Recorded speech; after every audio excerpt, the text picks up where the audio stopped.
Welcome to The Math Show with Mr. DeClarico. You can make an argument that pi is the most famous irrational number, meaning that it cannot be represented as a ratio of integers. Pi is the ratio of the circumference of a circle to its diameter.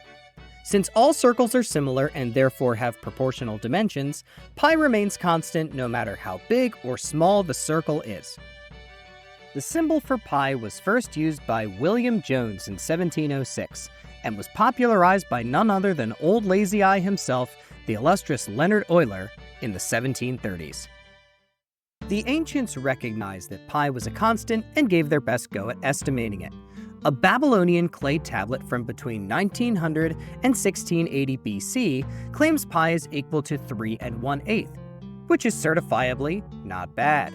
A papyrus from Egypt, dating back to about 1650 BC, gives a value of 3.1605, also certifiably not bad.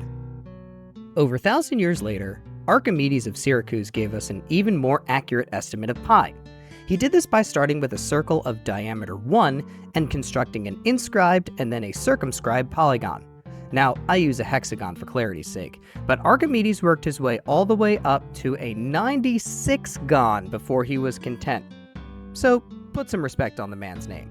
Anyway, since pi is the circumference over the diameter, and the diameter in our case is 1, then pi is equal to the circumference, conveniently. Then, since the circumference must be greater than the perimeter of the smaller polygon, but less than that of the larger polygon, pi must be within that interval as well. After using a regular polygon with many sides, 96 to be exact, Archimedes concluded pi must be between 3 1/7 and 3 10^71, which is certifiably quite good. A few hundred years after that, Zhu Chongzi used a similar process and computed pi to be approximately 355 out of 113, which is rather superb, especially since he made this estimate using a regular 24,576 gon. What? That's basically a circle. However, there is a way of using randomness to calculate pi that's credited to George Buffon. If you sketch a square with an inscribed circle of radius r, the area formulas for the two figures look like this. We can say the expressions are equal if we throw in a constant. We'll call it c. If we throw objects, well, Buffon used needles, but I see you have tomatoes. I teach math professionally, I'm used to it. Randomly into the square, the constant c can be understood as the odds of the object landing in the circle as well.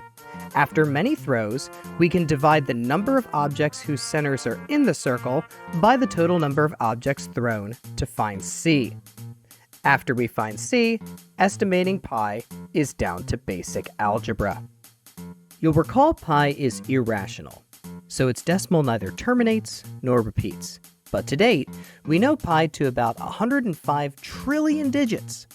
But at one time in history, some folks in the state of Indiana were content with just one place to the right of the decimal point and nearly changed the legal definition of pi. That's right, the Indiana Pi Bill of 1897 sought to legally change pi to be equal to 3.2, which is certified trash. Unless you take a radical position on logic in general, or just don't care much about math. This should induce all sorts of unfavorable emotions. What kind of monster would do such a thing? Well, there were two monsters, actually. A doctor and an amateur mathematician wrote the bill to promote the baseless claim that it was possible to square the circle. That is, to start with a circle and perform a finite number of geometric constructions to make a square with the same area. The problem with this assertion is that squaring the circle was already rigorously proven to be impossible. But not in Indiana, apparently. Thankfully, Purdue University professor C.A. Waldo rose to the defense of math itself as deceased mathematicians rolled in their graves. The bill never became a law, and Indiana was spared the gruesome fate of needing to celebrate Pi Day on March 2nd. Or March 20th. Or, well, just being wrong. Speaking of Pi Day, In 2009, the US Congress declared Pi Day to be a national holiday to be celebrated every 14th day of March, which also just so happens to be Albert Einstein's birthday. The real nerds recite pi to many places in celebration of Pi Day, but honestly most folks just eat different kinds of pie, which is not a bad gig either. Thanks for watching The Math Show with Mr. DeClerico. Be sure to click subscribe, hit the like button, and all that good stuff.